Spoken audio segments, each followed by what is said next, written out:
Olá, muito bom dia. Hoje é domingo, dia 12 de julho de 2020. Estamos num domingo pela manhã que, se presencialmente estivéssemos na igreja, teríamos oportunidade de estudar a palavra de Deus numa aula de escola bíblica dominical. Bem, presencialmente isso não é possível, mas ainda que aqui pela gravação, estudar a Bíblia é possível. Abra a palavra do Senhor, sua Bíblia, em Romanos capítulo 1, versículo 16, que diz assim: Pois não me envergonho do evangelho de Cristo, porque é o poder de Deus para a salvação de todo aquele que crê, primeiro do judeu e também do grego. Queridos, durante o mês de julho, nós falaremos sobre evangelização. Domingo próximo passado, falamos sobre o que é evangelização. Neste domingo, eu quero tratar sobre o conteúdo dessa evangelização. Então, como nós já vimos, evangelizar é pregar, apresentar a mensagem do evangelho. E aí, hoje eu quero falar sobre o conteúdo dessa mensagem. Evangelizar é anunciar a mensagem de boas novas. Qual é o conteúdo dessa mensagem? Em primeiro lugar, como conteúdo da mensagem da evangelização, eu preciso falar sobre o caráter de Deus. E preciso lembrar a quem me escuta que Deus é o Criador e soberano do universo.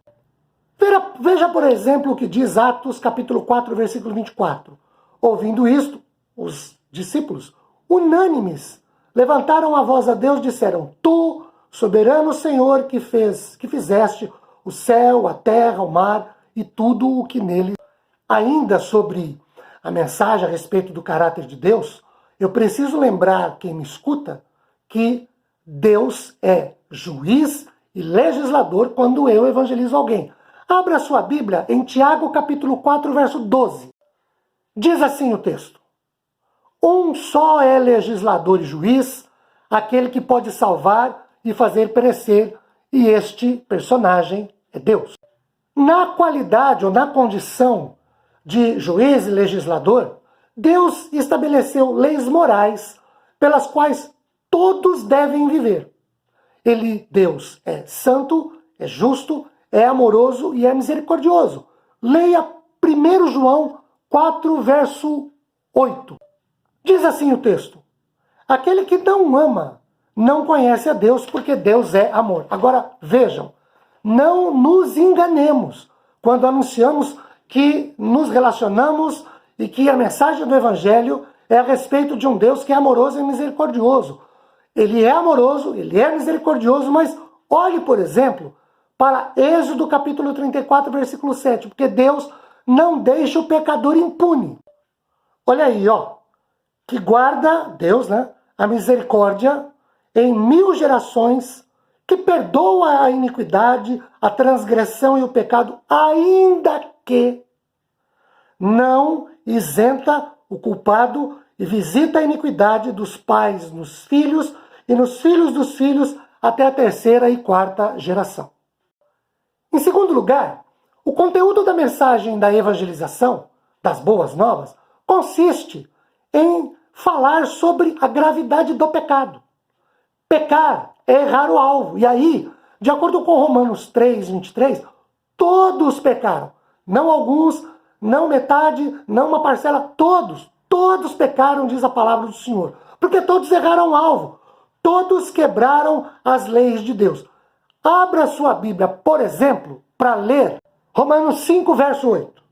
Mas Deus prova o seu amor para conosco, pelo fato de ter Cristo morrido por nós, sendo nós ainda pecadores.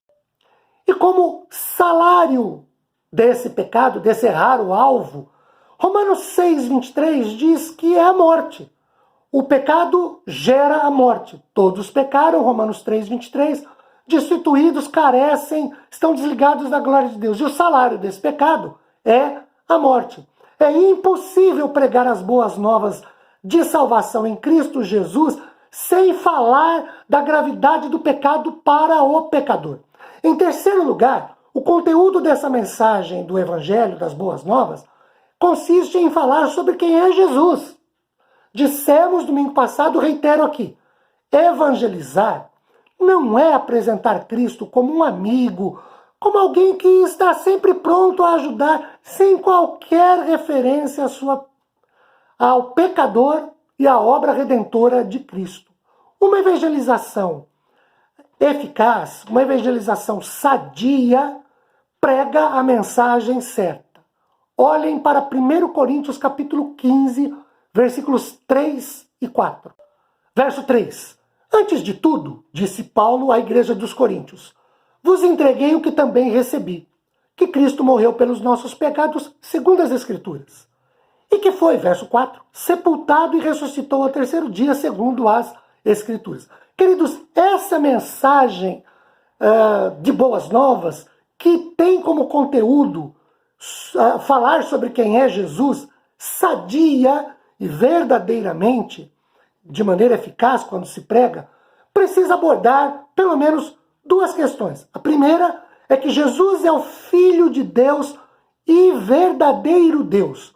Olhem o Evangelho de João, capítulo 1, verso 1 e o verso 14 também.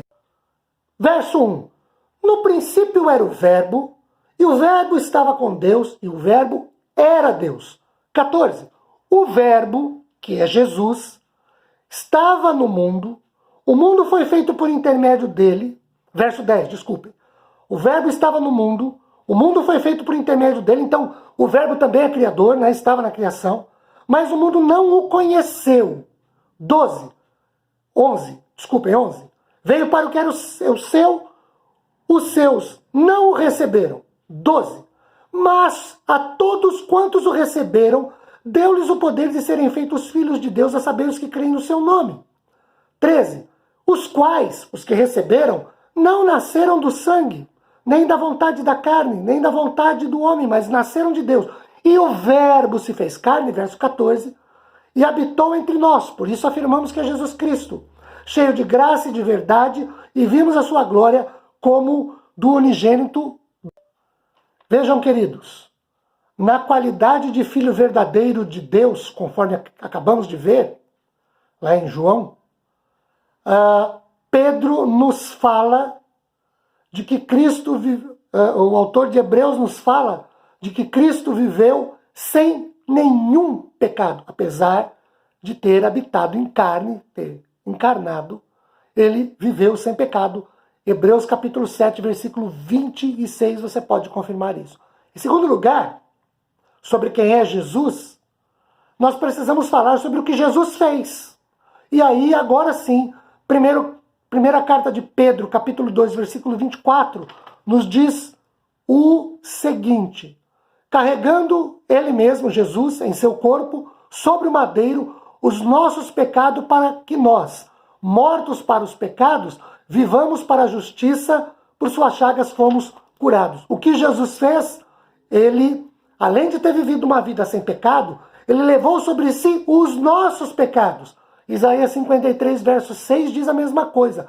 Ele morreu a morte que nós merecíamos morrer. Confira aí, Hebreus 2, 9, 14 e 15. Só Jesus Cristo salva do pecado e da morte. Atos 4, 12.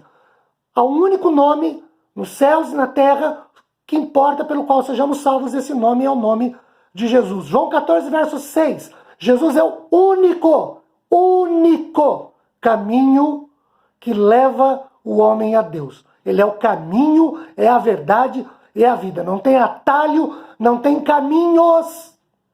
É só Jesus Cristo.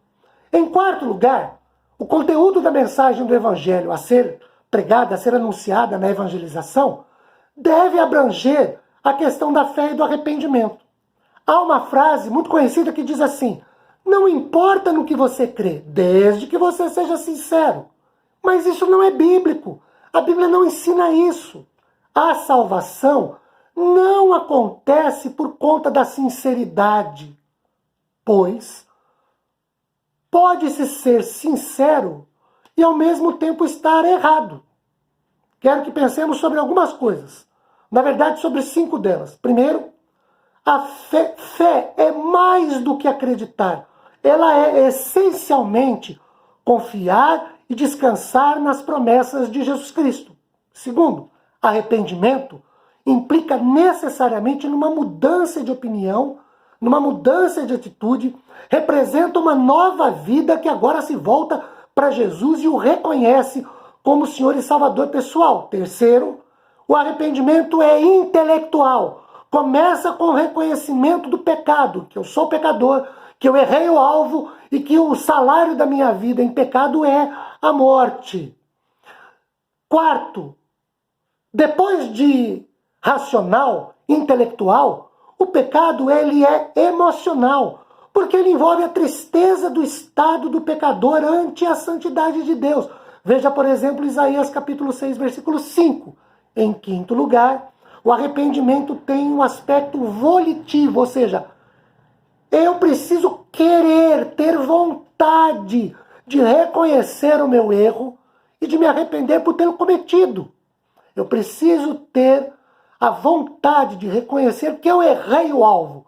Quando falei o que não devia, para quem não devia ouvir.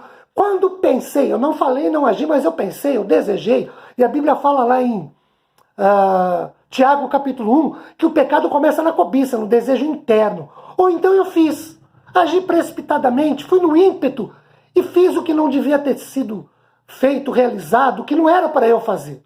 Então eu peco por ação ou por omissão, quando eu faço e quando eu deixo de fazer aquilo que é certo. Mas eu tenho que ter vontade de reconhecer o meu erro e me arrepender. E quinto, o conteúdo da mensagem do Evangelho precisa necessariamente passar pelo anúncio da graça divina como meio de salvação. Efésios 2, 8 e 9 nos diz que pela graça nós somos salvos. Não vem das obras, é dom de Deus. A Escritura ensina que a salvação é somente pela graça. Ela não pode ser conquistada pelas boas obras ou pelo cumprimento da lei. Romanos 3,10 fala isso. A salvação não é uma questão de merecimento, que é outra confusão que muita gente promove. Pessoas que são boazinhas, que ajudam, que às vezes tiram de si mesmo para dar para os outros mais necessitados. Algumas pessoas dizem, essa pessoa merece ser salva. Olha o que ela fez por aquela outra pessoa, de tão boa que ela é. Ou então, gente que passa por uma doença terrível, que cuida de doente terminal. Não, essa pessoa merece a salvação. Merece coisa nenhuma. A Bíblia é clara. Somos salvos pela graça, não por merecimento, não por obras humanas, não pelo que a gente faz ou pelo que a gente é, mas pelo que Cristo fez. Essa é a mensagem do Evangelho. Isso é o que a gente tem como conteúdo na evangelização. Que Deus te abençoe, que você tenha um bom domingo na graça e na paz do Senhor. Um beijo. Tchau, gente!